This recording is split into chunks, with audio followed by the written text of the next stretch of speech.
empezamos. Perfecto, gracias.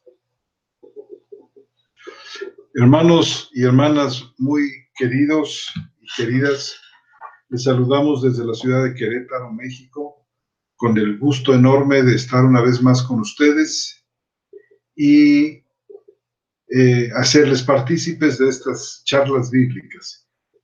Ahora sí nos acompaña nuestro hermano Armando González, que no había podido estar en el estudio anterior, pero pues estamos aquí ahora con el gran gusto y pues con el deseo de continuar con la charla, con el tema, quiero decir, que habíamos venido desarrollando sobre la obra terrible que el pecado, en particular el pecado de Adán, causó sobre toda la raza humana, una consideración muy importante para entender cómo la obra de Cristo se desarrolla con este trasfondo de pecado y de muerte y de tragedia. Y creo yo que ha quedado suficientemente asentada la posición bíblica, aunque no tan exhaustivamente como quisiéramos, pero tenemos que avanzar.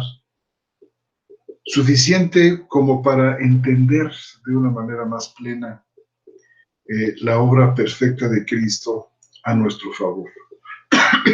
Así es que hemos dedicado los primeros 3 estudios, los primeros 4 estudios a la muerte. El pecado como muerte que se transmite a todos los hombres. Vamos ahora a hablar de la vida. Vamos ahora a hablar de la obra vivificante de Cristo Jesús en el mundo. Y le voy a ceder la palabra a mi hermano Armando con mucho gusto sobre este tema. Muy buenas noches tengan todos ustedes, hermanos. Buenas noches, hermano José Antonio. Buenas es un noches. Gusto estar otra vez aquí con esta audiencia tan activa y tan interesada en conocer estas charlas bíblicas que apuntan directamente a lo que el Señor nos da. Les damos las gracias por atender este espacio y ponemos delante de ustedes a su consideración lo que aquí venimos diciendo, con sus preguntas, con sus comentarios, con su retroalimentación con respecto a lo que estamos estudiando. Finalmente, hemos de alguna manera capitulado el tema que tiene que ver con la muerte. Como ustedes ven, es un tema que viene prefigurado desde Génesis, viene a partir de toda la Escritura, no solamente en el Antiguo Testamento, sino en el Nuevo Testamento. Y una cuestión que es muy importante es que la muerte antes del Señor Jesucristo, que es una cuestión que a mí me llama mucho la atención. La muerte tenía poder porque retenía a todos, se quedaba con todos. La muerte tenía no solamente ese impacto que tenemos, que está en los hombres, y no solamente en los hombres, sino en la propia creación. Produce un estado de tristeza. La separación como tal produce angustia, produce incertidumbre. Esa muerte difícil de asimilar y de entender, era dominadora, la muerte retenía a todos. Y yo creo que uno de los grandes triunfos del Señor Jesucristo era que necesariamente Él, no solamente como efecto de un pago por el pecado de la humanidad, sino que Él, siendo Dios en su naturaleza humana, se somete a la muerte. Se somete a ese gran dolor, se somete a esa cuestión de separación, Pero aquí la gran obra del Señor Jesucristo es que triunfa sobre ella. Es decir, la muerte jamás vuelve a retener a alguien de manera dominante. Al momento en que el Señor resucita, entonces el Señor triunfa sobre la muerte y nosotros triunfamos sobre ella.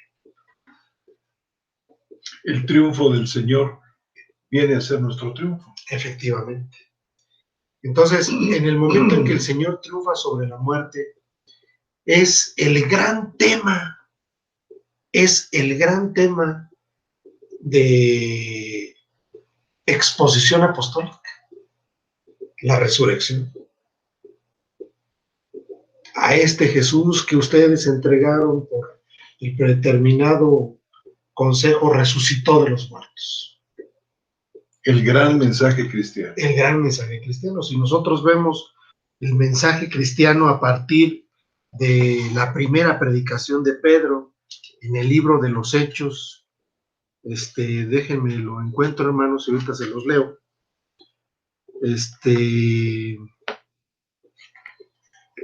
Es Hechos capítulo 2.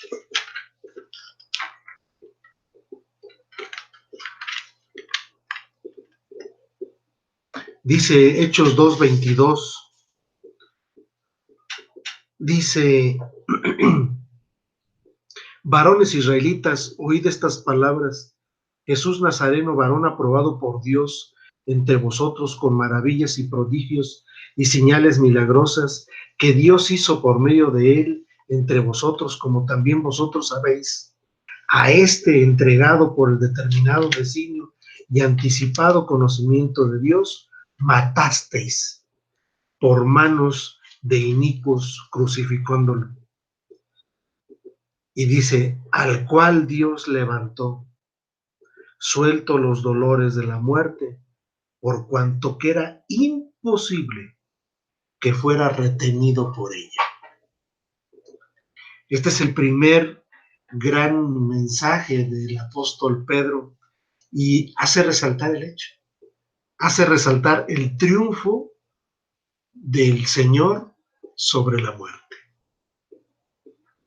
Y con esta revelación del Espíritu Santo, dice Pedro: al cual Dios levantó suelto los dolores de la muerte, por cuanto era imposible que fuera retenido por ella. Triunfa por sobre la muerte. Y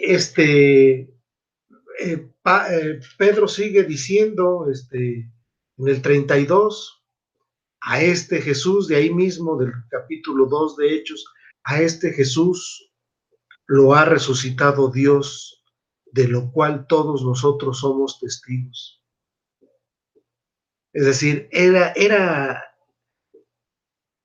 parte del mensaje bíblico y encontramos la resurrección por todas las epístolas. Encontramos la resurrección en todo el mensaje apostólico. Por eso creemos importante que ahora el siguiente punto es hablar de la vida, de esa vida que el Señor nos da, que esa vida que el Señor triunfa sobre la muerte y nos da vida. Pero lo más importante aquí, hermanos, es que las dos dimensiones de la muerte es muerte física y muerte espiritual. Y justamente el triunfo del Señor Jesús es sobre estos dos aspectos de la muerte. El Señor triunfa sobre la muerte física resucitando y dándonos vida eterna. Ahorita vamos a leer algunos pasajes preciosos acerca de esto, pero no solamente eso, sino el gran triunfo es el triunfo sobre la muerte espiritual, y el Señor nos da vida espiritual. Así es. Recuerdo mucho ahora que nuestro hermano Armando habla de que este mensaje está disperso en muchísimas cartas. Recuerdo en particular ese pasaje tan imponente de la primera carta a los Corintios, donde habla de la importancia de esta resurrección. Y toca toca de hecho los dos aspectos que nuestro hermano acaba de mencionar. Es decir, que tiene que ver con la muerte física y con la muerte espiritual. Dice, porque si no hay resurrección de muertos, tampoco Cristo ha sido resucitado. Y si Cristo no ha sido resucitado, vana es entonces nuestra proclamación y vana nuestra fe.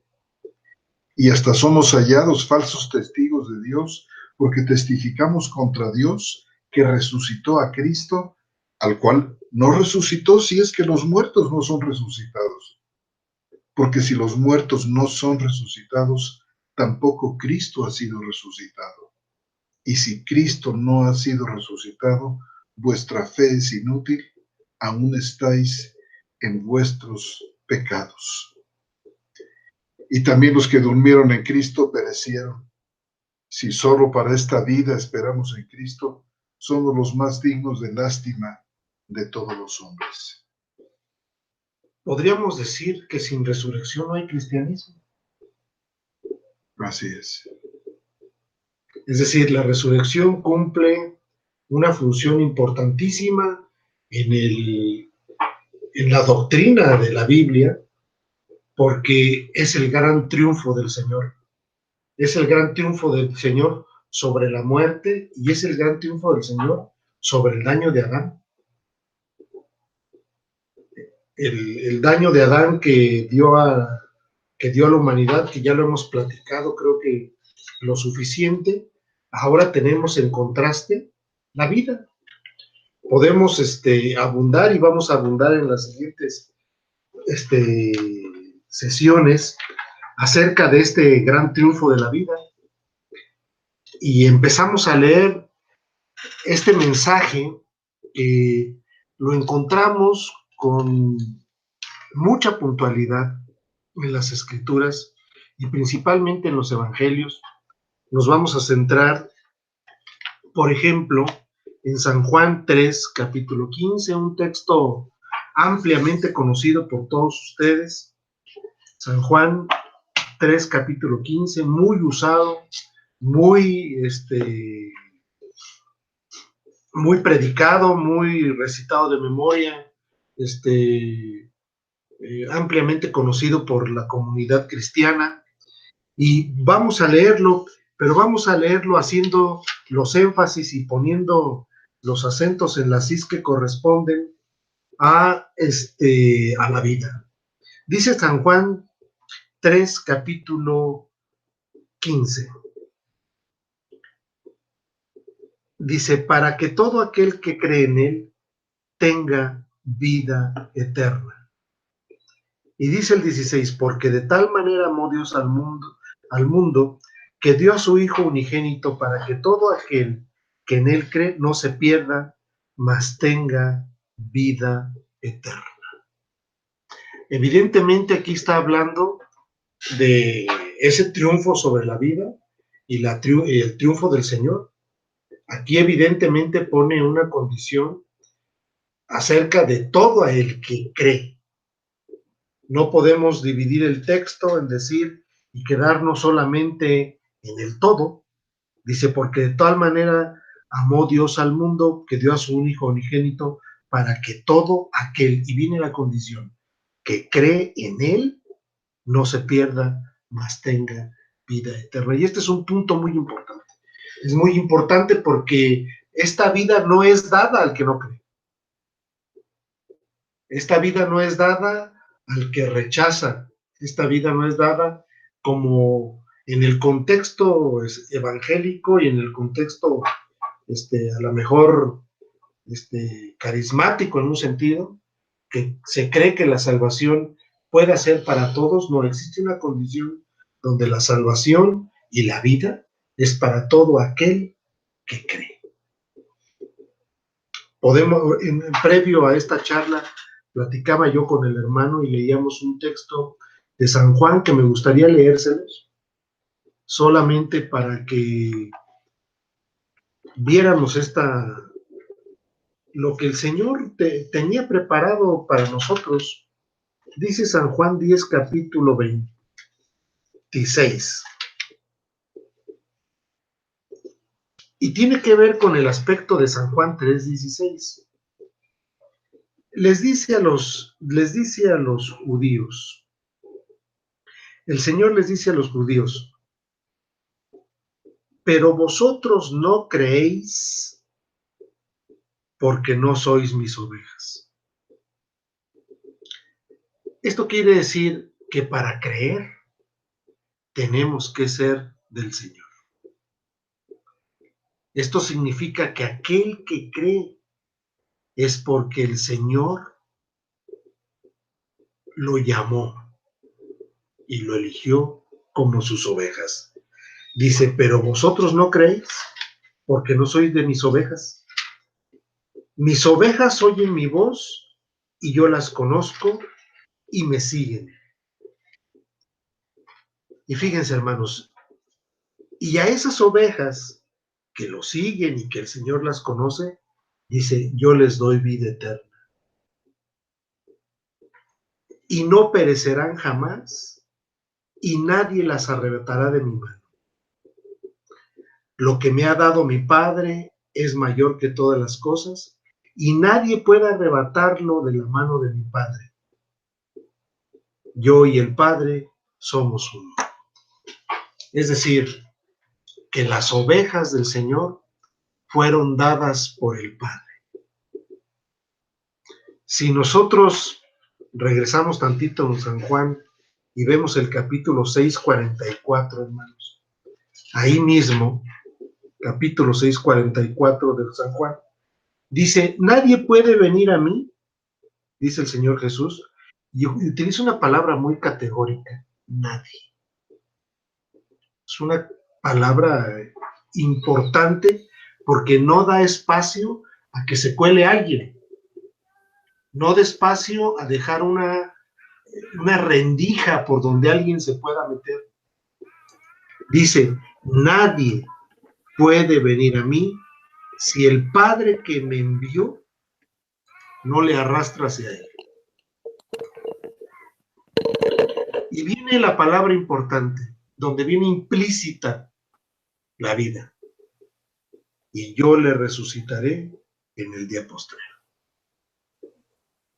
Entonces, la enseñanza bíblica acerca de la vida tiene un gran aporte en toda la Escritura, porque de esto se trata. Y podemos decir que la salvación de esto se trata. Dios ha salvado al hombre de esas dos cosas que produjo la caída, muerte física y muerte espiritual, y el Señor tiene un triunfo sobre la muerte física, teniendo vida, y fíjense bien, no vida nada más por sí, sino vida eterna y vida espiritual, que es muy importante, porque la vida espiritual nos hace amigos de Dios, porque la vida espiritual rompe esa barrera del pecado y nos da vida juntamente con Él, nos da paz con el Señor, dejamos de ser enemigos, dejamos de ser por naturaleza hijos de ira y ahora somos hijos adoptados. Y Pedro nos describe de una manera espectacular porque dice que ahora somos una nación santa, un pueblo adquirido por Dios. Efesios, hermanos, dicen que pasamos a ser miembros de la familia de Dios. Y este es el gran triunfo del Señor Jesús y este es el gran triunfo de la vida en Él. ¿Qué opinas, hermano? ¿Cómo no, hermano? Es un mensaje resplandeciente, es un mensaje lleno de esperanza, por cuanto el triunfo de Cristo, nuestro Señor, es verdaderamente definitivo, es real, es experimentable. Este lado del cristianismo, a diferencia de las religiones, que no es meramente un concepto, no es meramente un ideal, no es solamente una proyección de lo que quisiéramos que fuera de lo que debiese ser, sino es la realidad. La realidad perfecta, presente, vivible,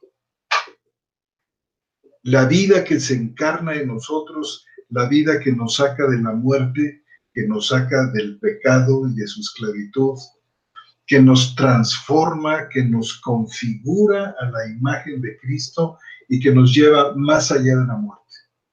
Y es muy importante que todo esto lo podamos ver desde el punto de vista del trasfondo de esta muerte, de la que no se puede salir.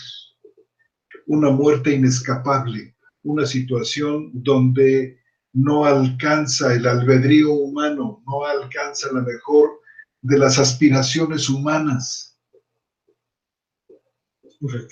para arrancarnos de esta miseria humana, pero realmente el Señor lo hace y lo hace con gran poder, y no solamente lo hace en un principio en nuestra vida, sino que Él va trayendo la realidad de la vida de una manera creciente a nuestra vida, porque de poco serviría, de poco consuelo sería que esto solamente fuera solamente en el principio de la vida cristiana, sino que Él va actuando a lo largo de toda nuestra vida, fortaleciendo nuestra voluntad a un seguimiento, muy a pesar de nuestras flaquezas, muy a pesar de nuestras debilidades.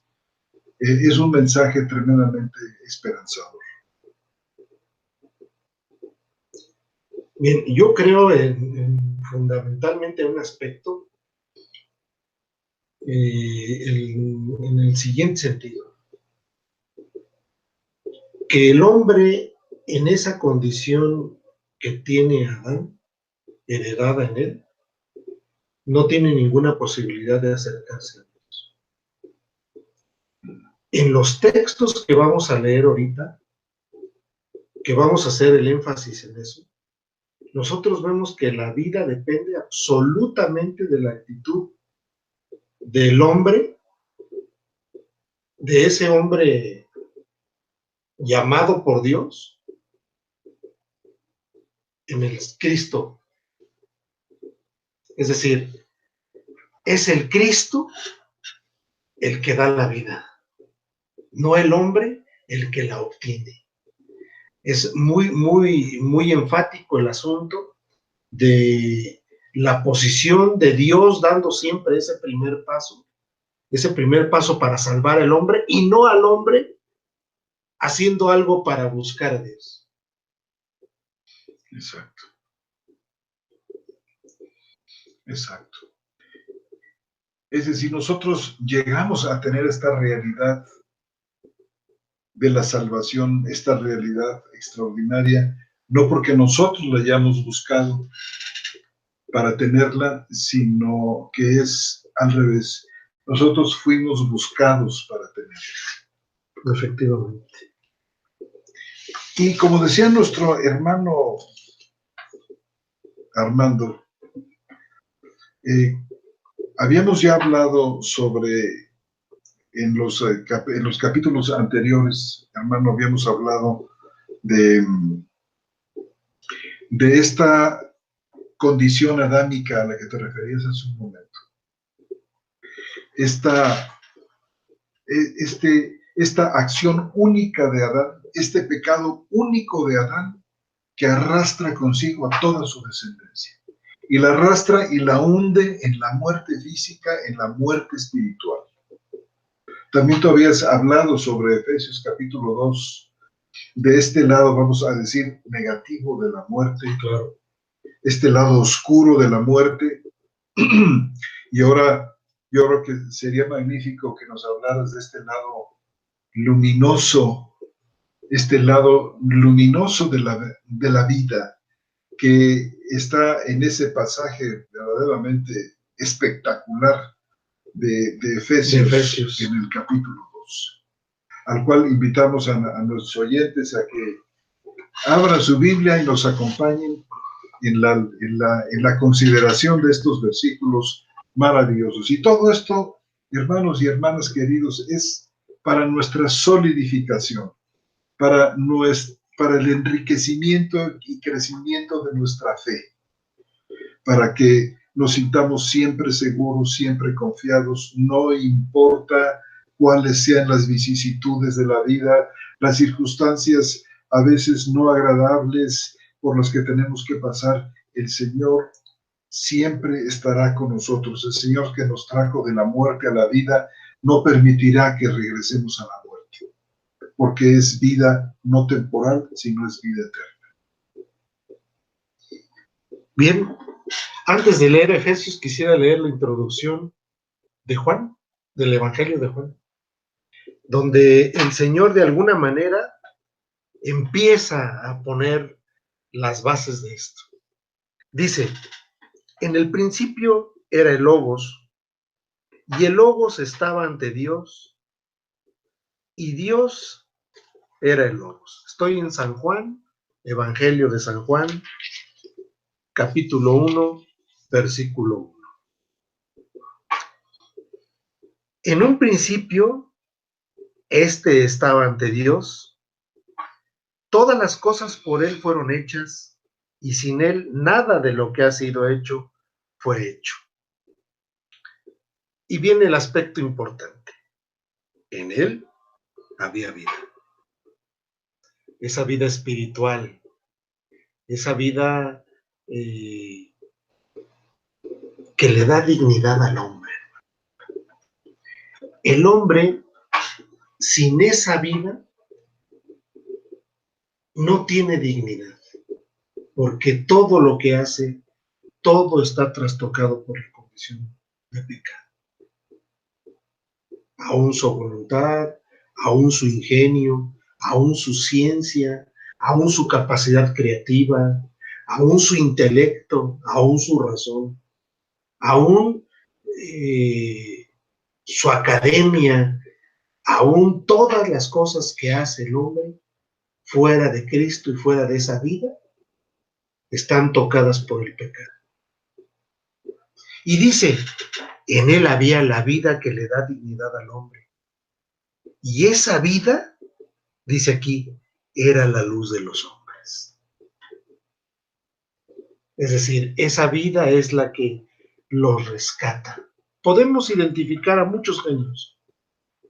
Podemos identificar a genios donde el Señor les ha dado unas cualidades impresionantes. Pero aún ese genio tiene un trasfondo de pecado. Y esta luz que dice aquí, y la vida era la luz de los hombres, dice, la luz resplandece en las tinieblas, es decir, no hay condición de tinieblas que pueda estar por encima de la luz, y las tinieblas no prevalecieron contra ella.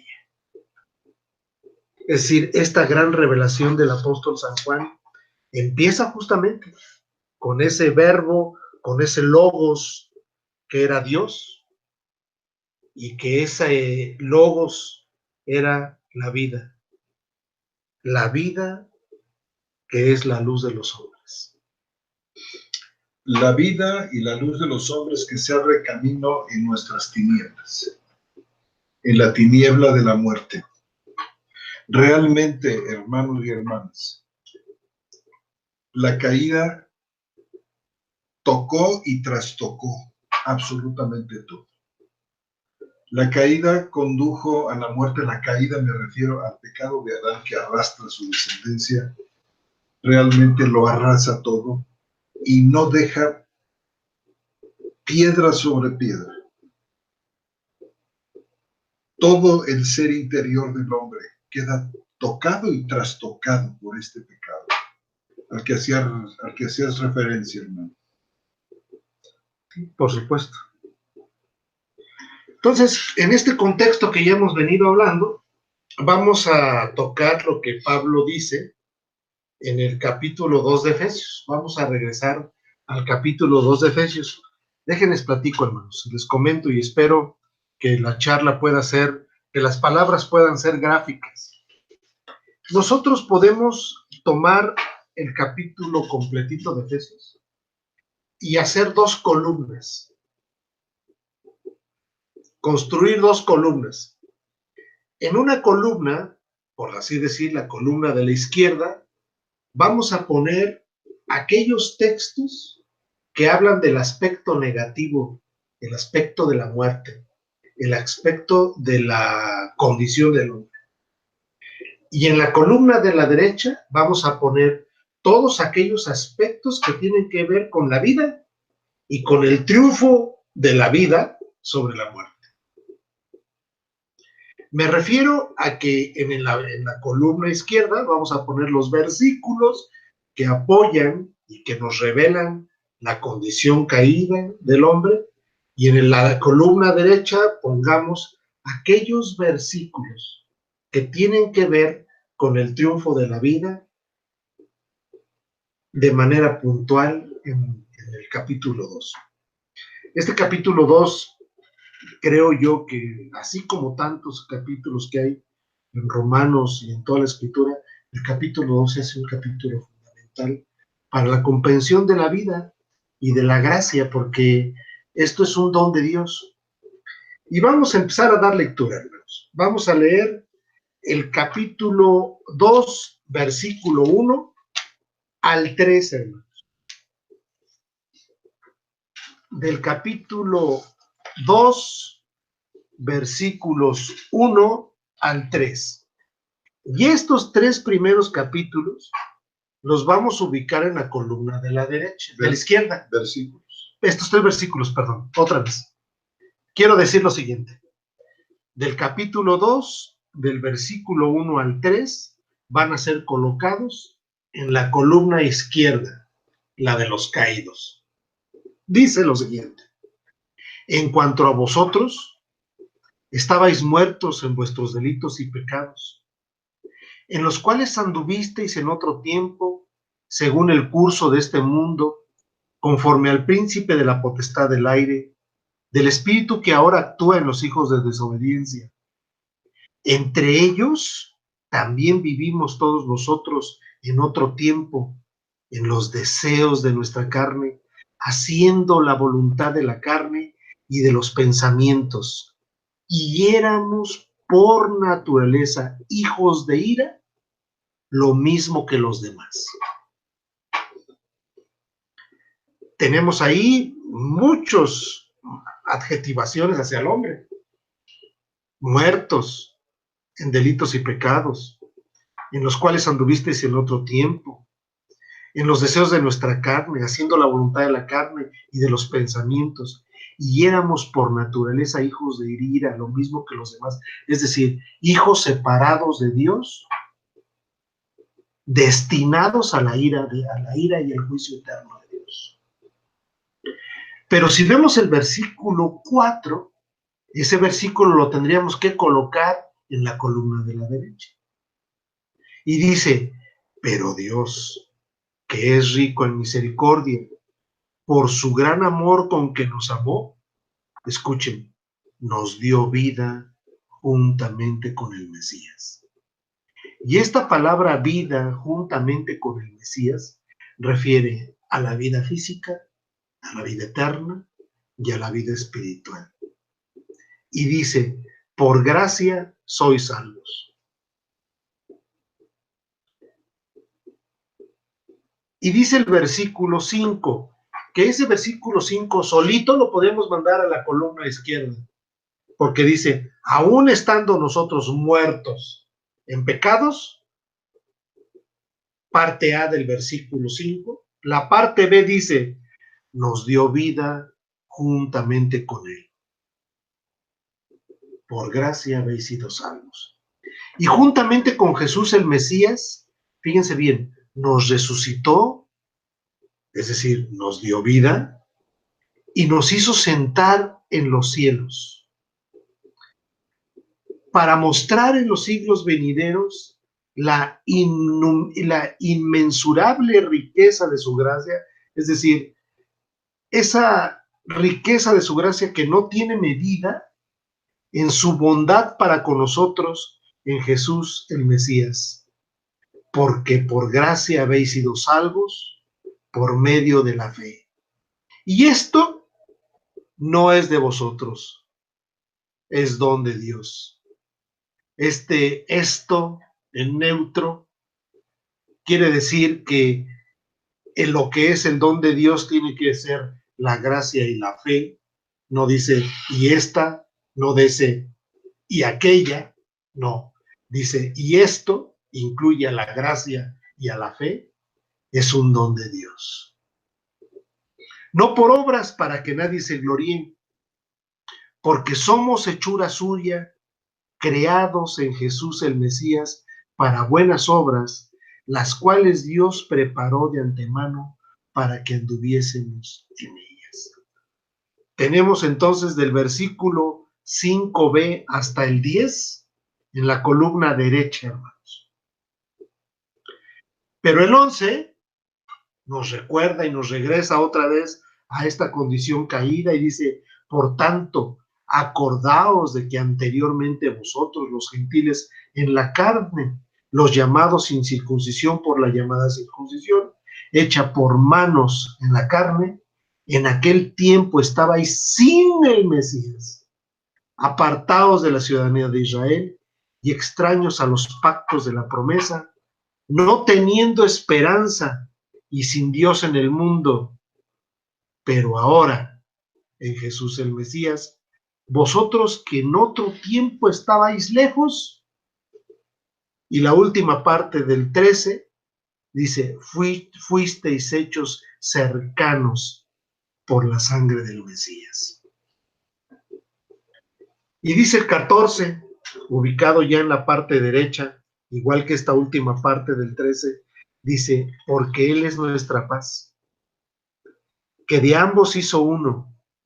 El 15, aboliendo en su carne la ley de los mandamientos dados en reglamentos, para crear en sí mismo de los dos un solo nuevo hombre, haciendo la paz, y reconciliar con Dios a ambos en un solo cuerpo por medio de la cruz.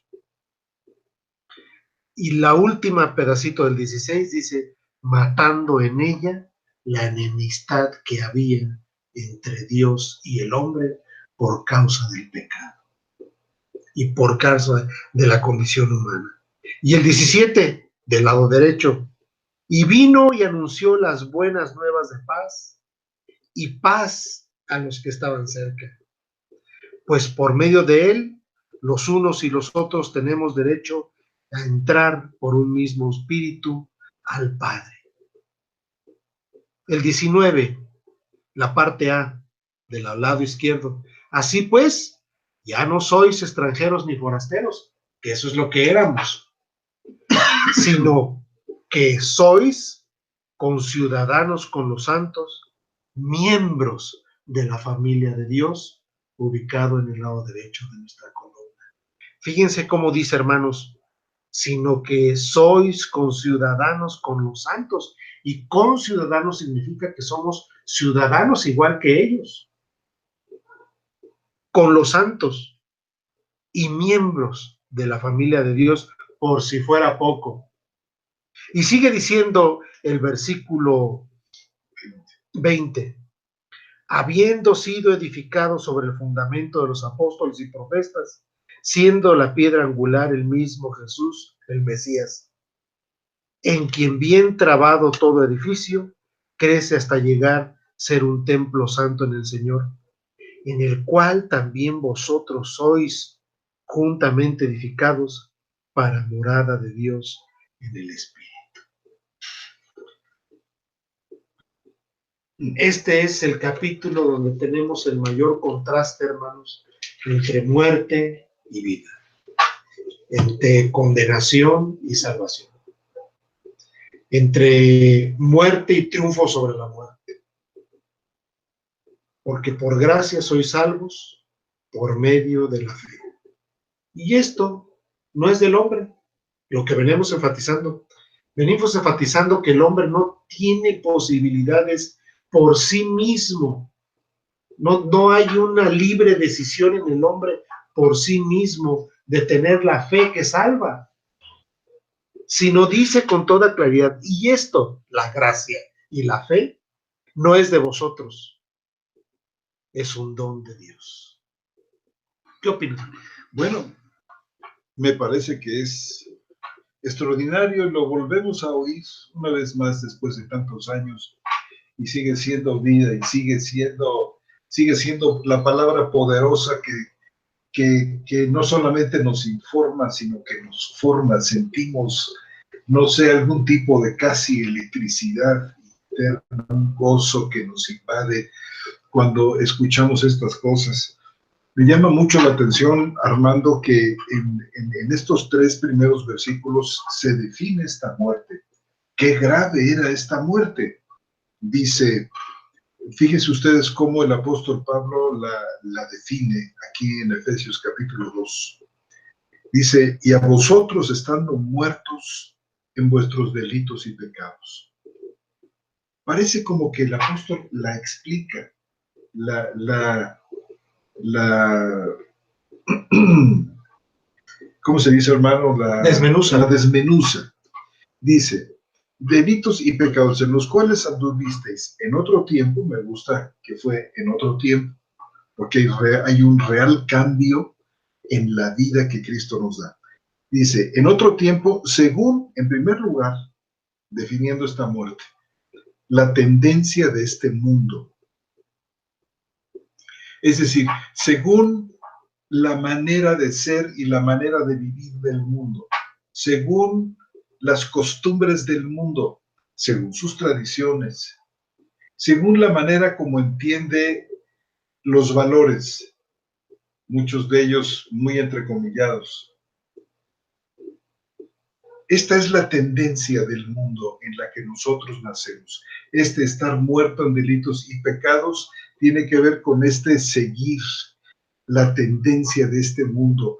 Y es a veces la comparo, hermano, con esa corriente. Recuerdo una vez que estuve en la parte canadiense de las cataratas del Niágara, el río que finalmente se precipita hacia la caída, el río aquel que en la medida que tú vas caminando, porque hay un camino que va justamente a un lado separado con una especie como de reja metálica como para protegerte, en la medida que tú te vas acercando, vas viendo cómo la corriente se vuelve turbulenta, la corriente se vuelve intensa, se vuelve imparable, agresiva, inescapable. Si tú cayeras en ese momento ahí, ni siquiera podrías nadar para acercarte a la orilla. El agua turbulenta te arrastra sin misericordia y en la medida que tú te vas acercando al punto de la caída, la corriente se vuelve tremendamente feroz, con el ensordecedor ruido de la caída. Verdaderamente para impresionarte profundamente. Esta tendencia del río, esta inescapabilidad de la vida que te arrastra, de la manera de ser del mundo en la que tú, si te muestras diferente, eres inmediatamente vituperado y eres señalado. Y no puedes hacer otra cosa más que vivir como los demás. Irte en la corriente aquella, irte en la tendencia de este mundo. Y es una tendencia que, en segundo lugar, dice aquí, es conforme al príncipe de la potestad del aire, del espíritu que ahora mismo está energizando en los hijos de la desobediencia. O sea, nos encontramos nosotros metidos en esta corriente, pero cada uno de los que participan en ella no es que no quieran estar en ella, es que les gusta estar en ella. Y no es tanto este actuar de Satanás el que, como ya habíamos explicado en otro momento, no es Satanás el que produce nuestro pecado. No es Satanás que entró en la humanidad en el tiempo de la caída y es la que hace que el hombre peque. Absolutamente no. Nuestro Señor había dicho que es de dentro del corazón de los hombres donde salen los adulterios, las mentiras y toda una lista interminable de cosas. Está la presencia de Satanás que pone las condiciones y los límites a esta tendencia humana. Es decir, no es tanto el que se inyecte el mal fresco en el corazón del hombre, sino que el mal que está ya dentro del corazón del hombre, este ser pecaminoso del hombre, es, podemos decir, más fácil, es más voluble ante las manos de esta tendencia satánica. Esta es la muerte de la que está hablando Pablo. Es decir, en primer lugar, la corriente que te arrastra a este mundo, la presencia de Satanás en el mundo, en segundo lugar, de un espíritu que está obrando hoy en el sistema, en la corrupción, en diferentes formas de violencia. El deseo de poder. El deseo del poder. Desmedido, corrupto y atroz. Ahí está. Y luego dice, en tercer lugar, entre los cuales también todos nosotros en ese entonces éramos conducidos. Fíjense, Pablo se incluye. Todos los seres humanos estábamos aquí, como decía el mismo apóstol, porque no hubo ni a un justo, ni a un uno, no hubo quien buscara a Dios. Todos se extraviaron. Cada cual se fue por su camino. Pablo se incluye aquí. Y dice, éramos entonces conducidos por los deseos apasionados de nuestra carne. Carne aquí la usa Pablo en el sentido muy, muy fuerte del ser que es llevado por sus impulsos pecaminosos y rebeldes, llevado por el instinto. Dice, éramos conducidos por los deseos apasionados de nuestra carne, poniendo por obra las tendencias de la carne y de los pensamientos, y éramos por naturaleza, por esencia, por nacimiento, hijos de ira, lo mismo que los demás. Esta es, creo yo, no sé, hermano, ¿qué piensas tú? Que define aquí en este pasaje la muerte, y más podríamos decirle. Y con toda claridad, hermano, lo pone además, lo presenta en el sentido de cómo lo explicamos en un principio, es decir, de un lado está una condición y de otro lado está otra. De uno está la que nos atropella y nos mata, y la otra la que nos vivifica. De un lado está la que nos separa de Dios, y del otro está la que nos acerca de Dios. De uno está la que nos lleva hasta los abismos y hasta la muerte, y del otro está que somos conciudadanos de los santos y miembros de la familia de Dios. Yo creo que ante esto es por esto que estamos conversando, que el apóstol dice, pero esto no es de vosotros. No podía ser de nosotros. No podía surgir de este abismo, de este pozo sin fondo oscuro que es el corazón humano. Solamente podría salir de Dios. Este es el plan perfecto de su redención. El hombre no puede por ningún motivo haber planeado y diseñado esto. O sea, esta es por obra exclusiva del Señor. Y lo dice con toda claridad. Y esto no es de vosotros,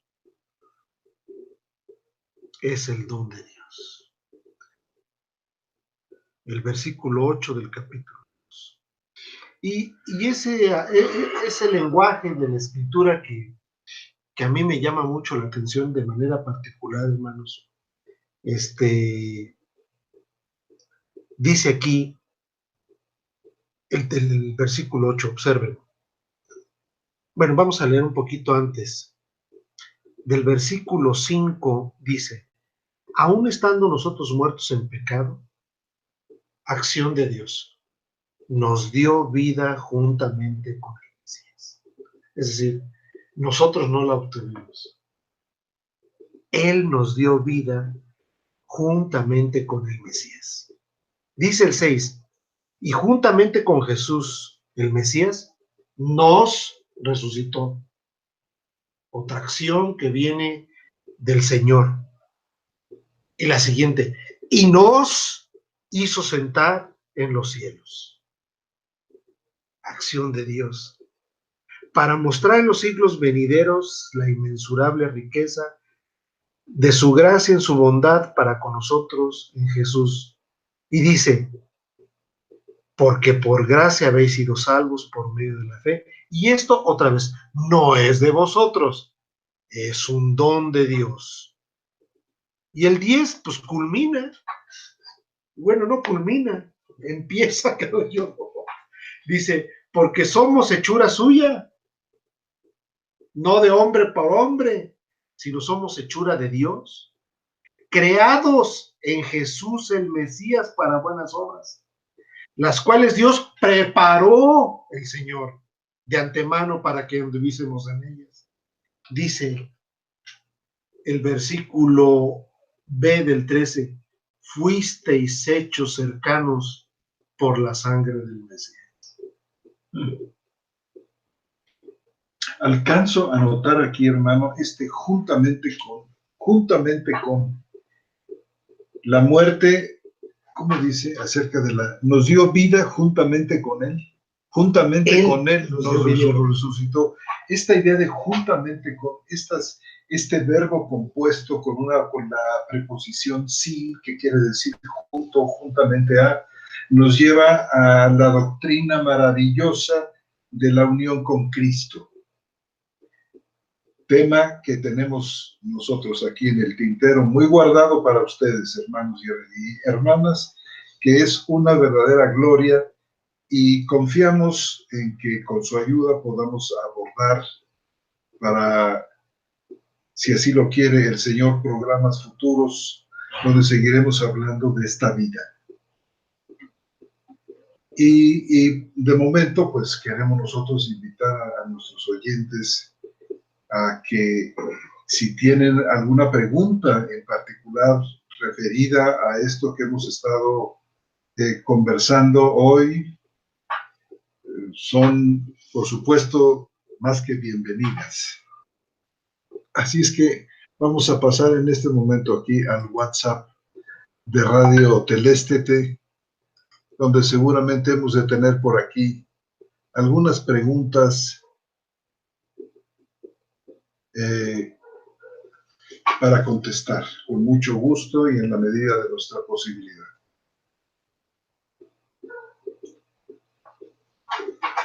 De entrada, nuestro hermano Edgar Alberto dice, ¿de qué están hablando? ¿Cuál es el tema? Lo habíamos anunciado al principio del programa. Estamos hablando de la vida. De la vida en Cristo Jesús. De la vida en Cristo Jesús. Así que aguardamos con mucho gusto sus preguntas, sus comentarios, aunque cuesta un poquito de trabajo escribirlos. Sí, evidentemente, bueno, pues ya dimos una introducción al tema, creo que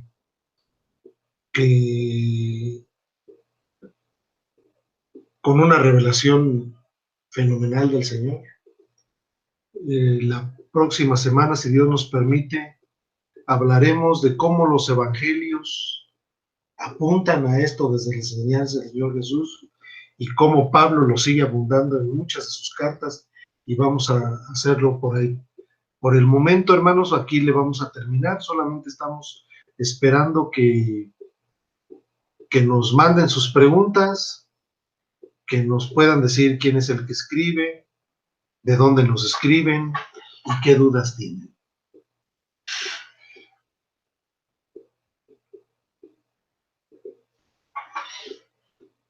Y vamos a dar un margen de 6 minutos, hermanos, que consideramos suficientes para que escriban ustedes aquí a través del chat de Radio Telestete de Chile, a través de quienes estamos nosotros llegando hasta ustedes a través del canal de YouTube. Agradecemos a nuestro hermano Troncoso la oportunidad.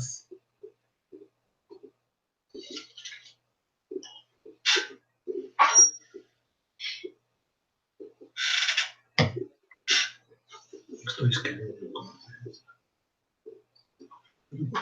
¿Dónde? ¿Y la hermana Irma? Ah, sí, cómo no.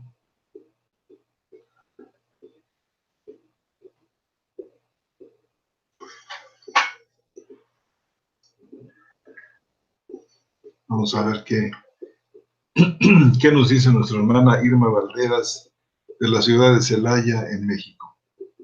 Porque Dios, según su designio, es el que está energizando en vosotros no solo el querer, sino también el energizado hacer.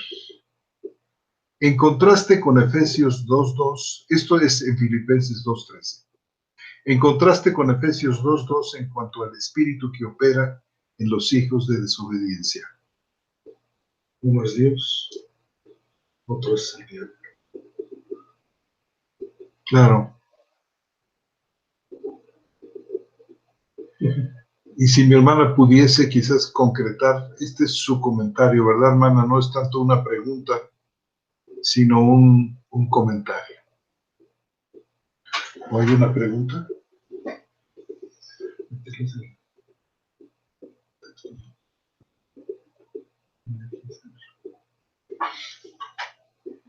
Muy interesante, de paso, que nuestra hermana está utilizando la Biblia textual en la 4ª edición cuando habla del energizado hacer. Y sí, dice nuestra hermana Irma Valderas, es un comentario. Compara nuestra hermana dos pasajes, el de Filipenses 2:13, donde Dios es el que según su designio está energizando en nosotros el querer y el hacer energizado, frente a la acción satánica en cuanto a este espíritu que opera en los hijos de desobediencia. Es grande el contraste. Sí, en el mismo contexto de que hablamos, el texto de Filipenses 2:13 podría estar en la columna del lado derecho y el 2:2 ahí se queda en el izquierdo.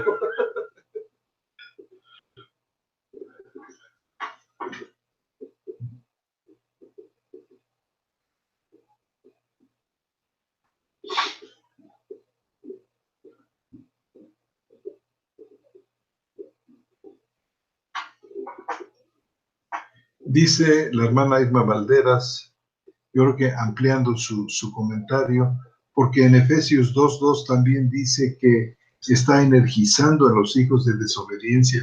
Así es, hermana, el verbo griego energeo en el Nuevo Testamento está reservado para la actividad sobrenatural. Esta actividad sobrenatural puede ser de Dios, como nos lo muestra Filipenses 2:13, como también la actividad satánica, como nos lo muestra Efesios 2:2.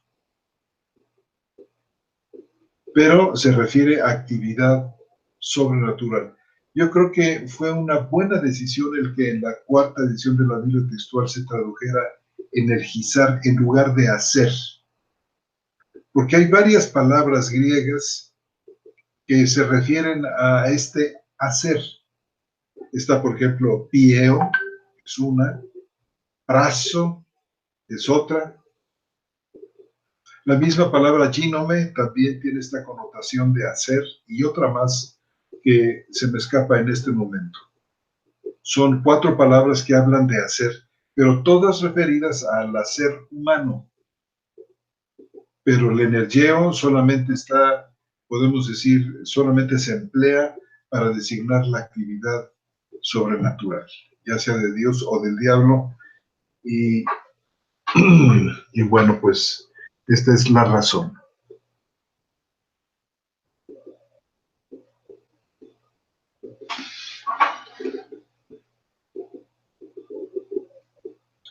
De que se empleó así.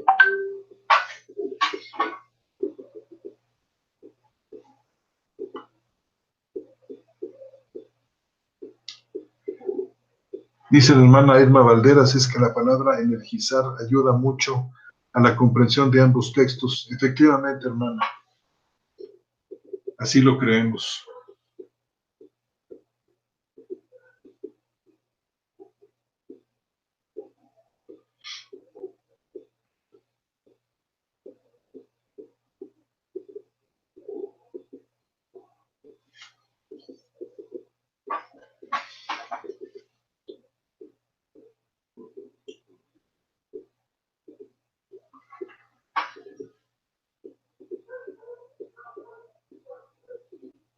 Creo que nos acompaña aquí nuestro hermano Omar Vázquez, al cual le damos la bienvenida.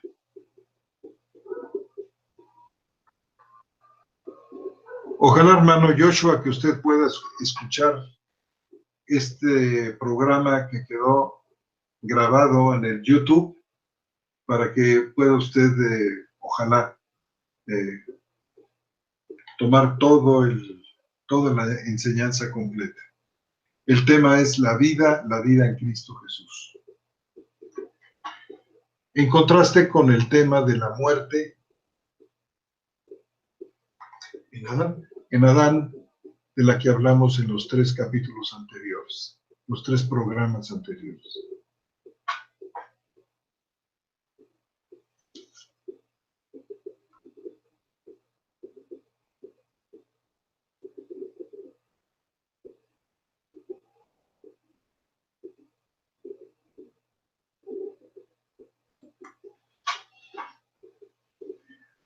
Bueno, pues esperamos unos 2 o 3 minutos más antes de despedirnos, con la idea de poder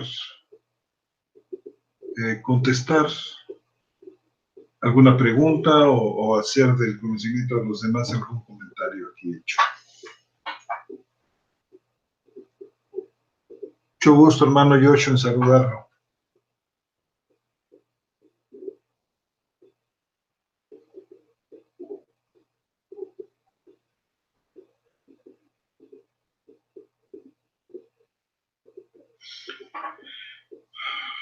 Y bueno, hermanos, pues yo creo que vamos a despedirnos de ustedes en esta noche.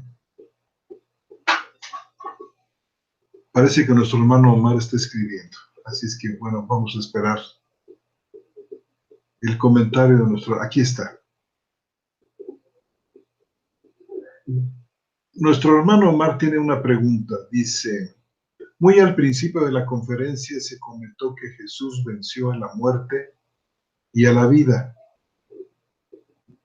Entiendo el concepto de Jesús venciendo a la muerte, pero no entiendo cómo pudo Jesús vencer a la vida. ¿No es más bien que Jesús es la vida? Quizás escuché mal, pero en caso de que sea contrario, a favor de aclararme la duda de mis hermanos. Con mucho gusto, claro, hermano, tienes toda la razón. Por ahí yo creo que nos trastabillamos ahí, hermano. Por ahí si así fue, nos trastabillamos. Y si no, a lo mejor escuchaste mal, hermano. Un lapsus lingüe, pero pedimos puede ser que nosotros hayamos trastabillado un poquito. Tienes toda la razón, mi hermano. Y gracias por tu aclaración. La hermana Yelitza Chávez pregunta, ¿Efesios 2:8 se refiere a un solo tipo de fe? Saludos desde la isla de Margarita. Muchas gracias, hermana, por su pregunta. Yo creo que Efesios 2:8 se refiere, en particular, todo el pasaje, y justamente 2:8, a la fe salvífica, la fe que salva, la fe como don de Dios, la fe que es evidencia de haber recibido la vida, la fe que se apodera de lo invisible, la fe que con certeza absoluta confirma la palabra de Cristo, se afirma en la palabra y en la promesa de Cristo. Dice que la fe es la certeza. La fe, hermana, es verdaderamente un don sobrenatural. La fe que se vuelve certeza y seguridad de lo que no se ve, definitivamente, hermana, no puede ser producida por los hombres. Yo creo que esta es la fe a la que se refiere Efesios 2:8. La misma fe de Romanos 5:1. La fe que justifica. Amén.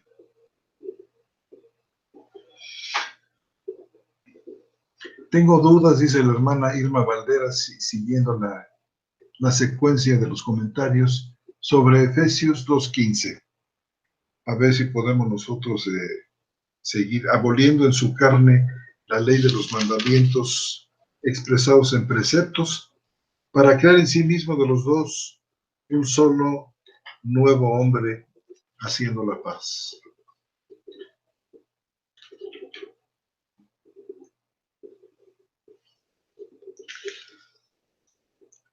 Bueno,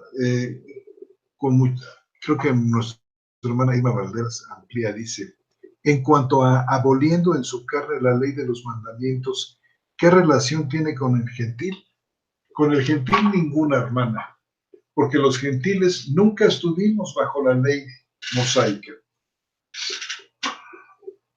La pared de separación aquí anula, dice aquí muy claramente, la ley de los mandamientos expresados en ordenanzas, es decir, una clara referencia a la ley de Moisés y una referencia también al pueblo judío, es decir, el pueblo judío que tenía mandamientos expresados en ordenanzas, al entrar en esta nueva etapa de la historia de la salvación, al entrar a este nuevo y eterno pacto en el que Cristo tiene una ley propia, la ley de Cristo, donde Jesús es a todas luces el gran legislador del pacto, y puesto que, como dice la carta a los Hebreos, el nuevo pacto en Cristo ha suplantado al anterior, pues la ley anterior pierde su eficacia y deja de ser autoritativa frente a la conciencia del cristiano, quien está ahora sujeto a la ley de Cristo. Sí, sin duda, hermanos, toda la escritura es inspirada por Dios y es útil para enseñar, para redarguir en justicia, y hay 1,000,000 de cosas que aprender de todo lo que nuestro Señor dio en el pasado antes de Cristo, pero la conciencia del creyente está sometida, está dirigida hacia la ley de Cristo. Dice, gracias a Dios, dice Pablo en la carta a los romanos, que aunque ustedes eran esclavos del pecado, dice, nosotros hemos sido hechos siervos de la justicia.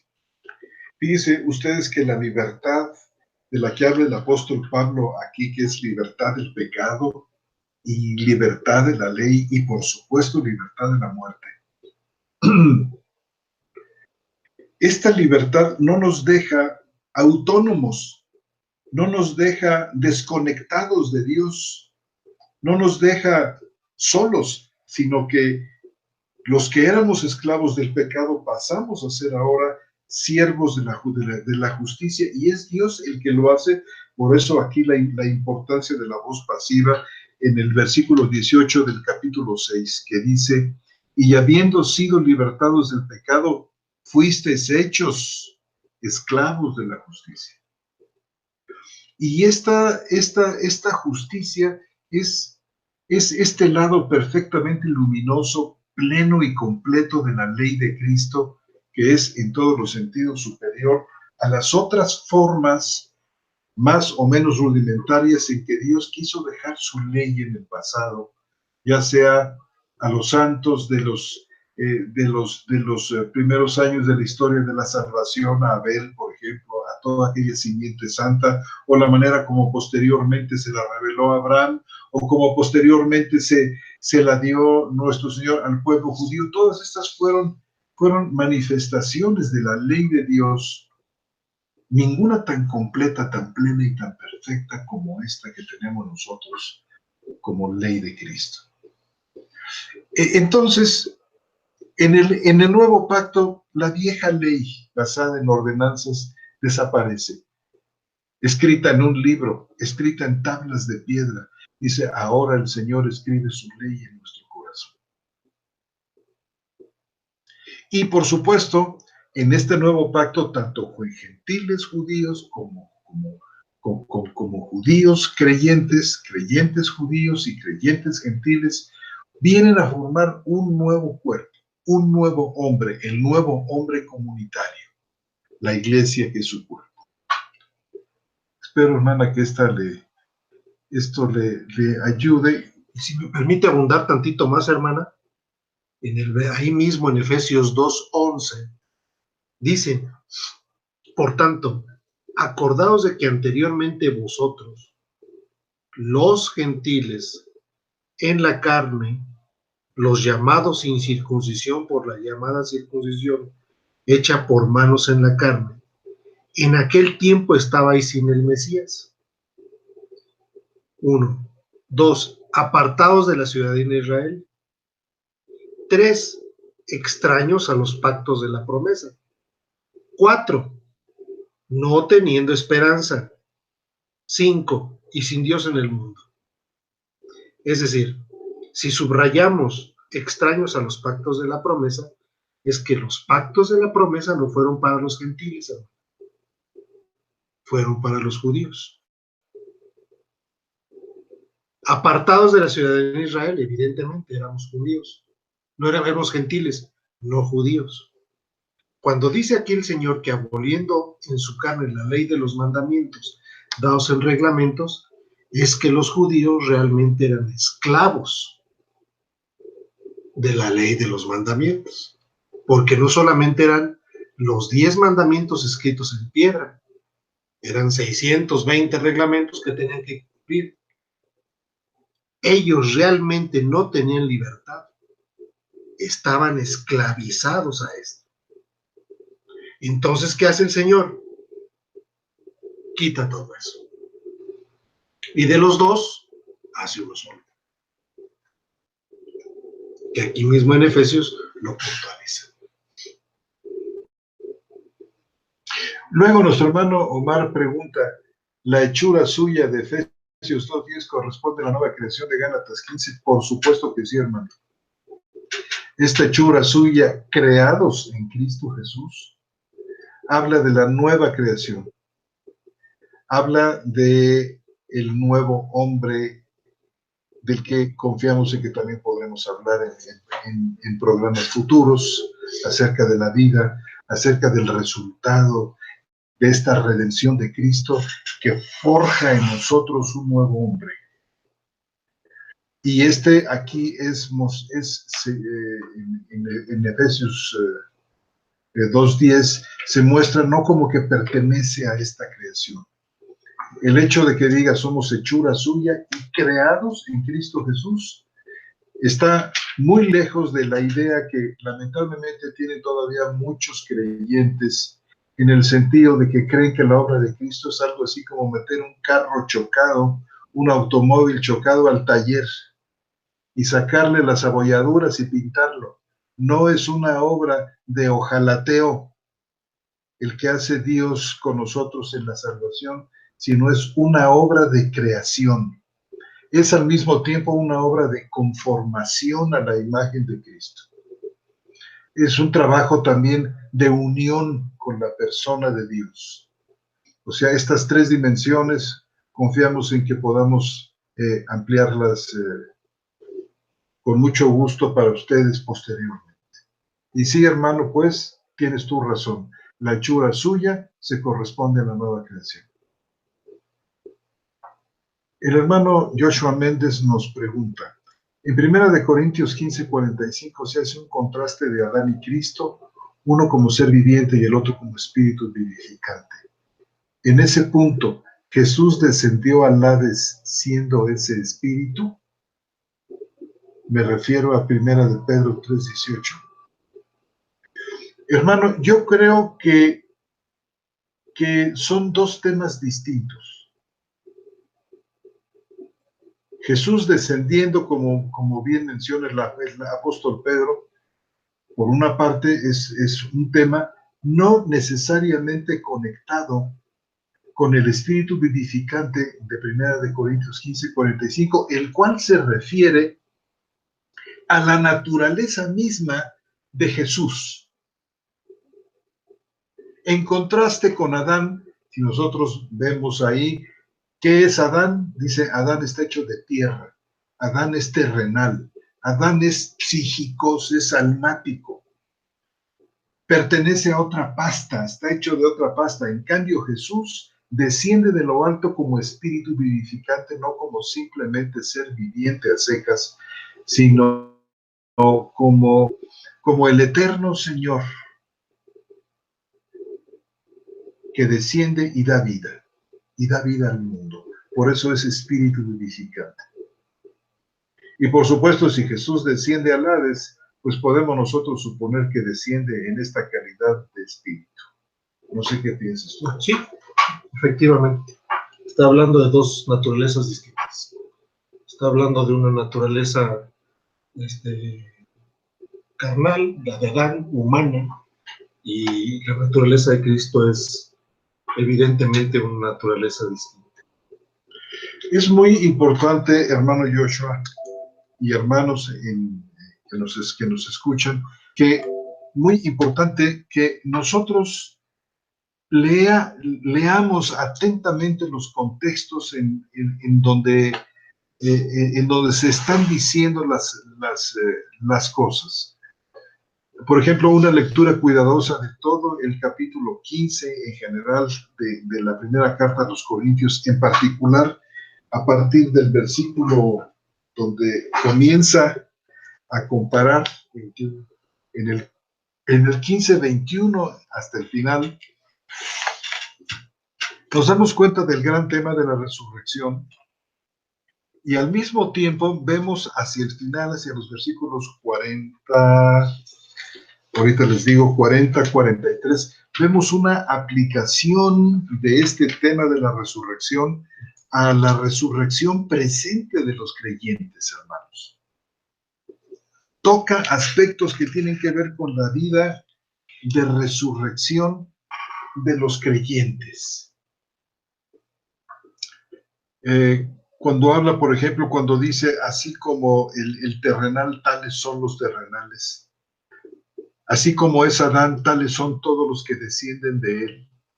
Ahí habla del Adán en su composición original y después de la caída.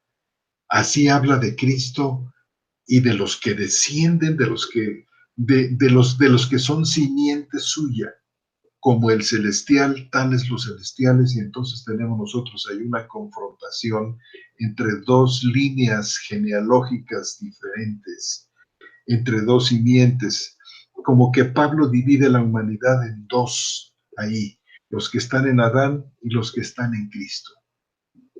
Y es muy importante seguir el hilo y no mezclar, porque alguna parte de algún versículo nos pareció como que se parece al que está en el otro pasaje, tratar de hacer conexiones sin primero aclarar exactamente esa parte que nos llamó la atención, por ejemplo, de 1 Corintios 15, captarla en el contexto de Corintios 15. Una vez entendida, podemos nosotros pasar a otros pasajes y yo creo que de una manera natural podemos discernir nosotros si hay realmente una conexión o no la hay. Y tiene que ver el contexto no solamente hacia atrás, sino el contexto obviamente hacia adelante, es decir, en el mismo versículo 47, de ahí mismo de 1 Corintios 15, dice, el primer Adán, o el primer hombre, sacado de la tierra, es terrenal. El segundo hombre, venido del cielo. Es decir, sí está hablando de dos naturalezas distintas. Adán hombre, Cristo espíritu vivificante. Y espíritu vivificante porque es el que da vida. Es el que nos da vida juntamente entonces. En el comentario es de nuestra hermana Yelitza Chávez, que dice, el comentario es de 620 o 613 mandamientos. Dijo el hermano, disculpe, no sé su nombre, me llamo Armando González Basaldúa, El asunto es, bien. Bueno, de hecho son 631 mandamientos. Tío, nos aproximamos, hermana, más o menos, ¿verdad? Como para decir, no piensen ustedes que esta ley expresada en mandamientos aquí en Efesios sea solamente el decálogo, sino que hay un montón de...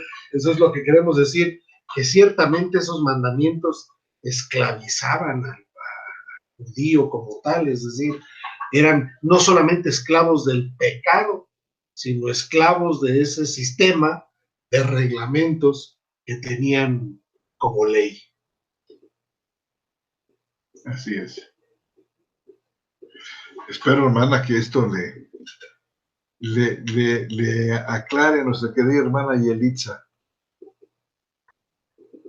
Y mucho gusto en saludarla y a nuestro hermano, a todos los hermanos aquí muy queridos que nos escriben y otros muchos que aunque no nos escriban sabemos que nos están oyendo. Un abrazo muy cariñoso para todos y todas de nuestra parte aquí desde México. Isla Margarita es en Venezuela. Pregunto, hermana. Sí, no, y es una belleza, es un lugar hermosísimo.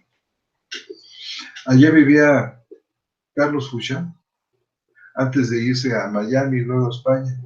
Precioso lugar, muy bonito. Y es que Venezuela todo es hermoso. Muchas gracias, hermana.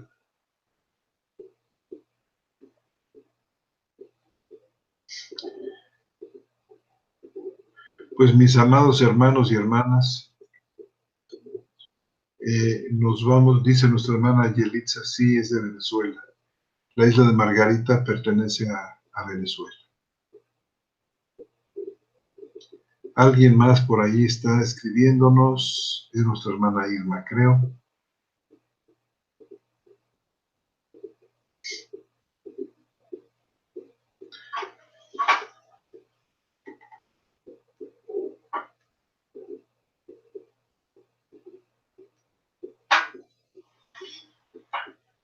Interesante la observación de que el judío estaba en esclavitud en cuanto a la ley.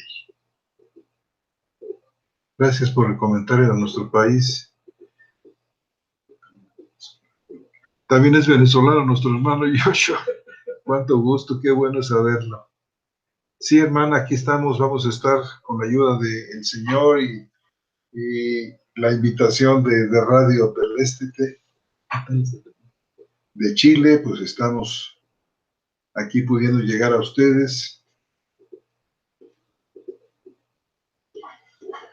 Y les dejamos, hermanos, nos despedimos entonces, no queriendo irnos, pero el tiempo corre y les dejamos un fuerte, muy fuerte abrazo. Que el Señor les bendiga el resto de esta semana. Bendiciones del Señor de gloria para todos ustedes, hermanos, que Dios los bendiga mucho. Pues buenas noches, hermanos.